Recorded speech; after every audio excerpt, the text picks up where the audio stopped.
The morning sun filtered through the kitchen window as James Adebayo sorted through his mail, just like any other Tuesday. Bills, advertisements, and then his heart stopped. A thick envelope from the United States Immigration and Customs Enforcement lay at the bottom of the pile. His coffee mug trembled slightly in his hand as he set it down on the counter. 20 years of memories rushed through his mind as he stared at the official government seal. He remembered stepping off the plane 2 decades ago, clutching nothing but a worn suitcase and big dreams. Now, at 45, he had built something real here, a home, a family, a future. His small electronics repair shop downtown had grown from a tiny booth to a respected business. He'd hired local workers, paid his taxes on time, and even sponsored the neighborhood Little League team. The kids would wear their uniforms with Adebayo Electronics printed across the back, making him smile every time they'd waved from their bicycles. James's fingers felt numb as he carefully opened the envelope. The words "Notice to Appear" and "Deportation Proceedings" jumped out from the page, making his stomach twist into knots. He had to sit down. The kitchen chair scraped against the floor as he collapsed into it, the paper shaking in his hands. Through the window, he could see his youngest daughter's swing set in the backyard, still moving slightly in the morning breeze. She was American-born, just like her 2 older siblings. They'd never even been to Nigeria. His wife was still asleep upstairs, unaware that their world was about to turn upside down. The clock on the wall ticked loudly in the silent kitchen. James read the notice again and again, hoping the words would somehow change. They didn't. The government had denied his latest residency application, despite 2 decades of building a life here, despite his business, his family, his community contributions. They wanted him gone. His phone buzzed. It was a message from his oldest son about coming home for dinner that weekend. James stared at it, unable to type a response. How do you tell your children that their father might be forced to leave everything behind? The morning sun grew stronger, casting long shadows across the kitchen floor. Outside, his neighbors were starting their days. Cars backing out of driveways, kids waiting for school buses, joggers passing by with friendly waves. This was his home. Every crack in the sidewalk, every familiar face, every seasonal change. He knew it all like the back of his hand. Standing up slowly, James walked to the family photo wall in the living room. Years of memories stared back at him, his children's graduations, family vacations to the Grand Canyon, the proud day he cut the ribbon at his shop's grand opening. His fingers traced the frame of their Christmas photo from last year, everyone wearing matching sweaters and bright smiles. The sound of footsteps upstairs meant his wife was awake. James quickly folded the notice and slipped it into his pocket. He needed time to think, to plan, to figure out what to do next. But as he heard her coming down the stairs, one thought kept echoing in his mind. This couldn't be the end of their American dream. He turned on the coffee maker again, trying to act normal as his wife entered the kitchen. But inside, his mind was racing. There had to be a way to fight this. He had too much to lose, too many people depending on him, too many unfinished dreams to just pack up and leave. Looking out at another beautiful Houston morning, James made a silent promise to himself and his family. He would find a way to stay. He had to. This was more than just his story now. It was about every immigrant who had poured their heart and soul into building a life in America, believing in its promises of opportunity and justice for all. The Georgia morning hit James like a wall of heat as he stepped out of his rental car. He clutched his handmade sign, the cardboard edges already soft from nervous fingers. 20 years in America, business owner, father of 3, please hear my story, it read in careful blue letters.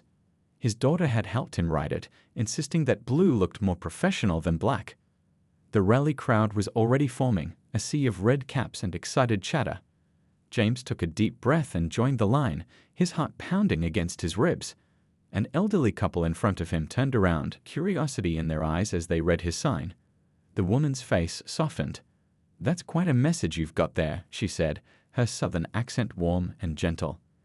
Hours passed under the hot sun. James's phone buzzed.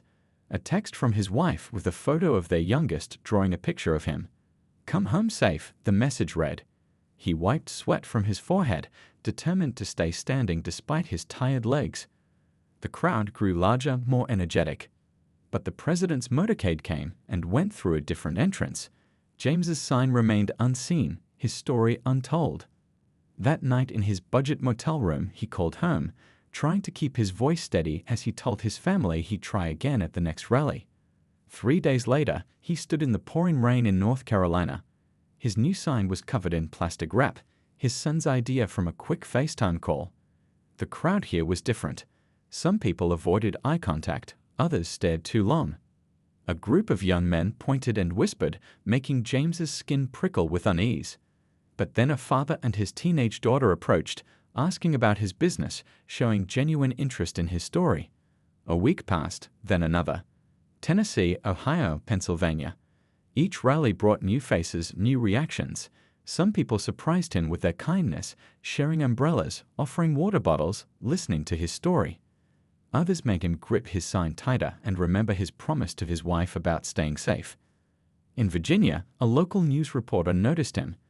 "I've seen you at 3 rallies now," she said, microphone in hand. James shared his story, his small electronics shop, his American children, his 20 years of building a life here. That night, his son called excitedly, "Dad, you're on the local news." The miles added up, marked by gas station coffee cups and fast food wrappers in his rental car. Each night, he'd FaceTime his family from another anonymous hotel room. His youngest would show him her homework, his son would update him about college applications, his wife would hold the phone close and whisper, "I miss you." Back at his shop, his assistant managed things well, but customers kept asking about him. Word spread in the community about what he was doing. His regular customers started a prayer group. Mrs. Chen from the Chinese restaurant next door kept his photo on her counter, telling everyone who'd listen about the time he fixed her restaurant's credit card machine for free when she first opened. At his 7th rally in Kentucky, the rain had finally stopped. The sun broke through the clouds as James held up his latest sign. He'd added a small American flag sticker that a kind grandmother had given him in Ohio. His arms ached, but he'd learned to shift his weight just right to stay standing for hours. A group of veterans near him in line asked about his business. When he mentioned hiring 2 former service members, they nodded approvingly. "That's what America's about," one said, "giving people chances." They shared their snacks with him as the line slowly moved forward.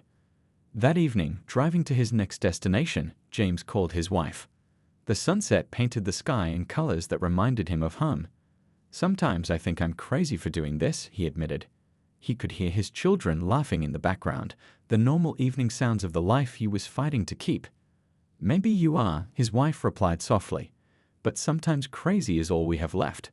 She paused, then added, "Your daughter's teacher asked about you today. She said they're discussing civic action in class." Our girl stood up and told everyone about her daddy, fighting for his family the American way, by standing up and making his voice heard. James pulled over at the next rest stop, tears blurring his vision. Through the windshield, he watched planes crossing the darkening sky, remembering his own flight to America 20 years ago. Tomorrow would bring another rally, another chance. His sign lay in the backseat, ready for another day of standing, waiting, hoping. Some would call it crazy, others would call it desperate. But James? He called it faith, faith in the country he'd grown to love, faith in the power of one person's story to make a difference. The Florida sun beat down mercilessly as James stood in line for his 13th rally. His shoes were scuffed from miles of walking, and his sign was worn at the edges, but his determination hadn't faded.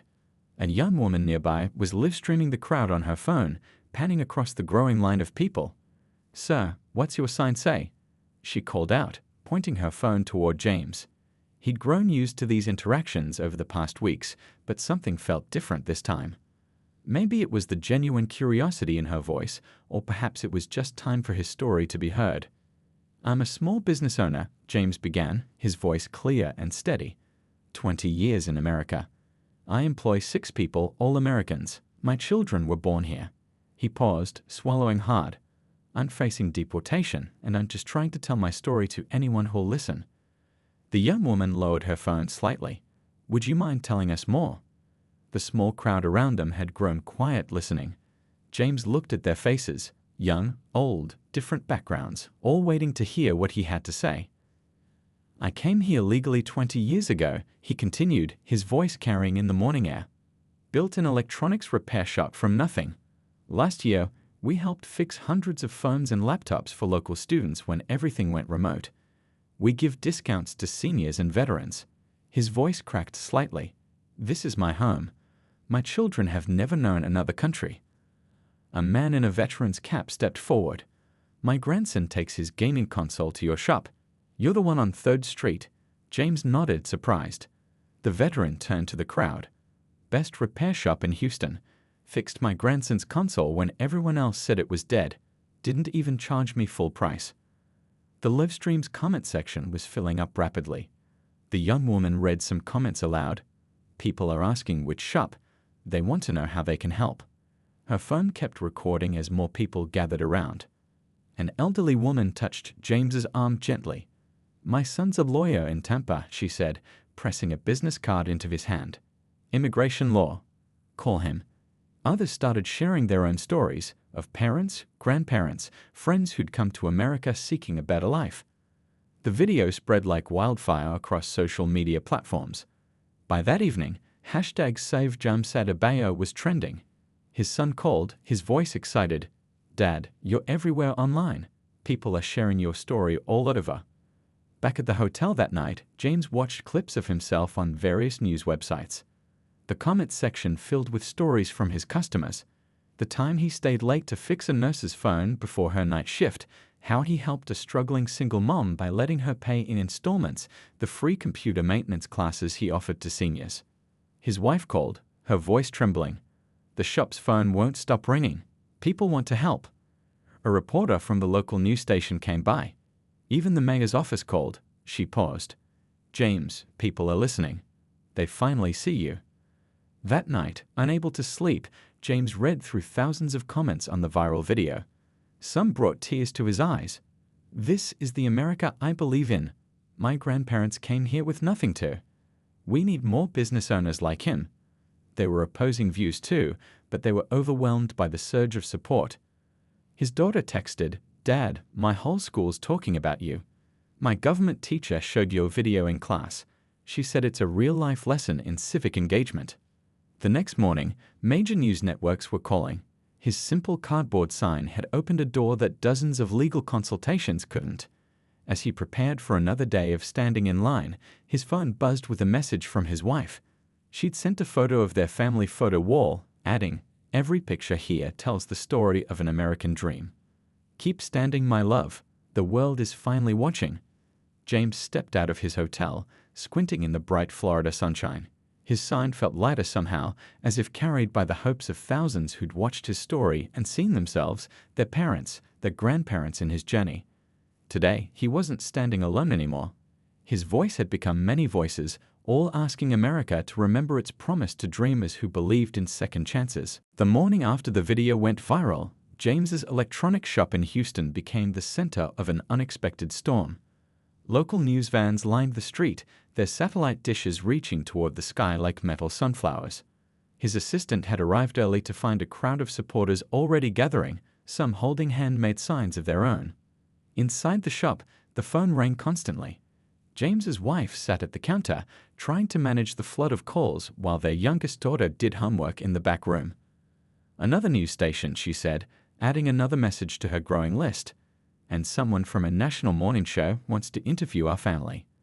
The bell above the door chimed as Mrs. Chen from the Chinese restaurant next door brought in boxes of egg rolls for everyone. "You fixed my restaurant's register 3 times," she announced to a reporter who was scribbling in a notepad. "Never charged extra for emergency calls. That's who he is." The local high school's technology teacher stood in front of the cameras, telling the story of how James had donated refurbished laptops to students who couldn't afford them during remote learning. He didn't want any recognition, the teacher explained, his voice thick with emotion. He just said every kid deserves a chance to learn. On social media, #SaveJamesAdebayo continued trending. People shared their own stories of coming to America, of building businesses, of second chances. His children's phones buzzed constantly with messages from friends and classmates sharing supportive posts and news clips. A group of veterans who'd been regular customers organized a community rally in the park across from the shop. They set up a podium and speakers, sharing stories about how James had helped them set up video calls with overseas family members, fixing their devices at discounted rates. "My brother served 2 tours," one veteran said into the microphone, his voice carrying across the growing crowd. "When he came home struggling, James gave him a job. Trained him personally. That's the kind of American we're trying to deport." Local politicians began showing up at the shop, making statements to the press. The mayor spoke about small businesses being the backbone of the community. A state representative promised to look into the case personally. Their words filled the airwaves, but James's family noticed that none made concrete promises.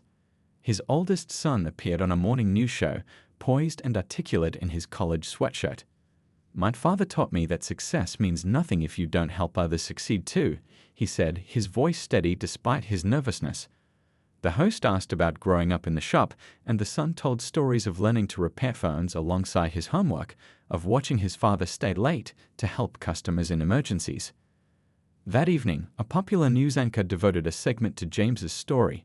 The screen showed clips from the viral video alongside photos of the family throughout the years, James cutting the ribbon at his shop's opening, coaching his daughter's soccer team, receiving a small business award from the Chamber of Commerce. Religious leaders from various faiths visited the shop to show support. James's pastor spoke to reporters about his contributions to the church's youth program, teaching teenagers basic computer skills and helping them create resumes for their first jobs. In their living room that night, James and his family watched the coverage together, still stunned by how their private struggle had become a national conversation. His youngest curled up next to him on the couch, asking, "Does this mean you can stay, Daddy?" Before he could answer, his phone lit up with a text from the elderly woman who'd given him the lawyer's card in Florida. "Called my son. He's reviewing your case pro bono. Don't give up." Similar messages had been pouring in. Immigration lawyers offering help, community leaders pledging support, strangers sharing resources. The day ended with a candlelight vigil outside the shop. Hundreds of people stood quietly, their lights twinkling in the Texas dusk. Someone started singing "God Bless America," and others joined in, their voices rising into the evening air. James stood in the doorway of his shop, his wife's hand in his, watching the community he'd served for 20 years stand up to serve him back. As the crowd dispersed, a young boy tugged at James's sleeve. He held up a phone with a cracked screen. "My mom says you fix phones better than anyone," he said hopefully. James smiled and led him inside the shop. Even on this extraordinary day, there were still phones to be fixed, people to be helped. That, at least, hadn't changed. Inside the White House, the morning briefing included an unusual item on the agenda. Press Secretary Thompson held up a tablet showing the viral video of James at the Florida rally. The room fell quiet as they watched the clip that had now reached over 10 million views. "The public response is overwhelming," she explained, scrolling through pages of news coverage. "We've received calls from 12 senators and 28 representatives asking about this case. Major news networks are running specials tonight. We need to address this." In a nearby conference room, staffers pored over James's immigration file. 20 years of documented history lay spread across the polished table, tax returns showing consistent payments, business licenses renewed yearly, community service records, letters from customers spanning 2 decades. "Look at this," a junior staffer said, holding up a document. "He hired 3 veterans last year when unemployment was at its peak. Got an award from the local Chamber of Commerce for it." She passed around a newspaper clipping showing James and his employees outside his shop. The chief of staff entered, his phone buzzing with messages. "The First Lady's office is getting flooded with letters about this case," he announced. "Schools, churches, business associations, they're all writing in. This isn't going away." Down the hall, policy advisors debated the implications. "If we intervene, it could set a precedent," one argued. Another countered, "If we don't, we're ignoring exactly the kind of immigrant success story America claims to celebrate." A senior advisor tapped his pen thoughtfully against the desk. "His youngest daughter's class sent handmade cards to the White House," he said, pushing forward a stack of colorful papers. 300 kids from her school. They're studying civics, learning about government. They're watching how we handle this." In the press room, reporters raised their hands eagerly during the daily briefing. Has the president been briefed on the Adebayo case? Will there be an official response? What message does this send to small business owners? The questions came rapid-fire, cameras flashing. The president's scheduler received calls from prominent business leaders wanting to voice their support. A tech industry CEO spoke about the importance of small repair shops in the digital age. A retail chain executive mentioned how businesses like James's helped keep their store's electronics running during the pandemic. Late that afternoon, the president's advisors gathered in the Oval Office. They brought polling data showing widespread public interest in the case, social media analytics revealing trending hashtags, and a thick folder of press clippings. His shop stayed open through Hurricane Harvey, someone mentioned. Helped people recover water-damaged phones with family photos. Didn't charge extra for emergency services. Another added, during COVID, he repaired tablets for free so kids could attend virtual classes. Outside the White House gates, a small group of supporters held a peaceful vigil. They carried signs with photos of James fixing computers at a senior center, teaching tech skills to veterans, sponsoring a Little League team. American flags waved gently in the evening breeze. In the West Wing, staffers worked late into the night, drafting various response options. The case had touched a nerve, bringing together people across political lines. It wasn't just about immigration anymore. It was about community, about the American dream, about what kind of country America wanted to be. A young aide brought in more letters from the public. "This one's from his first customer," she said softly. 20 years ago, James fixed her computer when she was a college student. Now she's a doctor. Says she still goes to this shop whenever she needs repairs. The president's chief of staff made one final round before heading home. On his desk sat the complete file, 2 decades of an immigrant's journey captured in papers and permits. But what caught his eye was a simple photograph. James in his shop, teaching his youngest daughter how to repair a phone, both of them smiling at the camera. It was the kind of ordinary moment that made America extraordinary. As the White House lights glowed in the Washington night, somewhere in Houston, James closed his shop for the day, unaware that his story was being discussed in the highest offices of government. He did what he'd done every day for 20 years, fixed what was broken, helped where he could, and hoped for the best. It was just another busy morning at the electronics shop when James's phone started buzzing nonstop. Messages flooded in faster than he could read them. Check Twitter. Turn on the news. His hands trembled as he reached for the remote control, turning on the small TV mounted in the corner of his shop.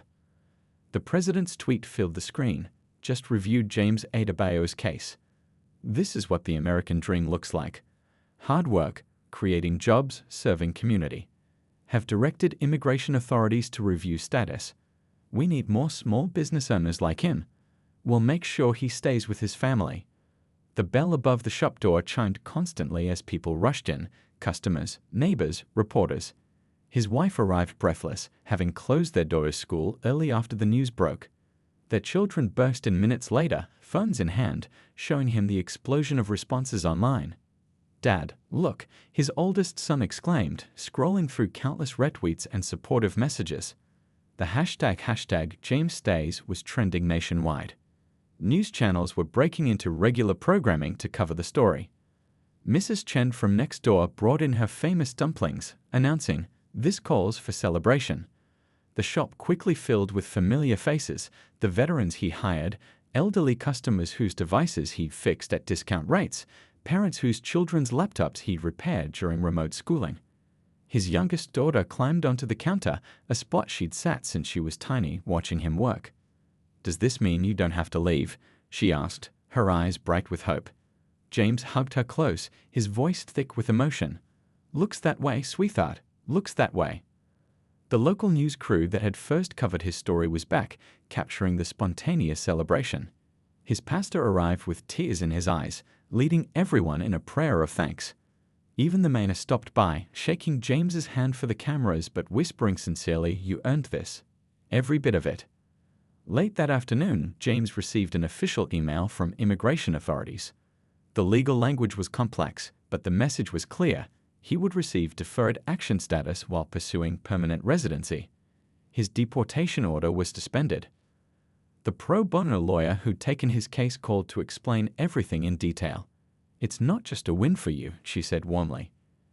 This case is making people rethink how we treat long-term community members. You've changed the conversation. As evening approached, James stood in his shop doorway, watching the sunset paint the Houston sky in brilliant colors. The same view he'd seen for 20 years now held new meaning. His wife slipped her hand into his, and they remembered that first day they'd opened the shop, armed with nothing but hope and determination. A young couple walked up, holding a broken laptop. "We know it's a crazy day," they said apologetically, "but we heard you're the best repair shop in town." James smiled and welcomed them in. Even on this extraordinary day, there were still people who needed help. His children ordered pizza for everyone who was still celebrating. The shop stayed open late into the night, not for repairs, but for community. People shared stories about times James had helped them, the wedding photos he'd recovered from a water-damaged phone, the laptop he fixed just in time for a job interview, the tablet he repaired so a grandmother could see her grandchildren during lockdown. Around midnight, after the last well-wishers had left, James's family gathered in the quiet shop. His oldest son placed a new sign in the window, right next to the open sign that had hung there for 20 years. It read, "Thank you, America. Dreams do come true." His wife touched the 20-year-old business license framed on the wall. "Remember when we first got this?" she asked softly. "You said America was the only place where dreams this big could happen." James looked around at his family, his shop, the life he built.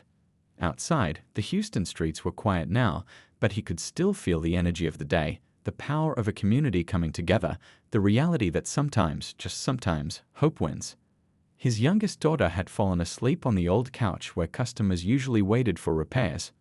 Looking at her peaceful face, James thought about all the dreams yet to come, graduations, weddings, grandchildren.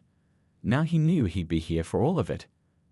As they finally locked up for the night, James paused to straighten the tools on his workbench, the same routine he'd followed for 20 years. But tonight, each familiar motion felt like a promise kept, a dream preserved, a future secured. Tomorrow, he'd be back, doing what he'd always done, fixing what was broken, helping where he could, living his American dream.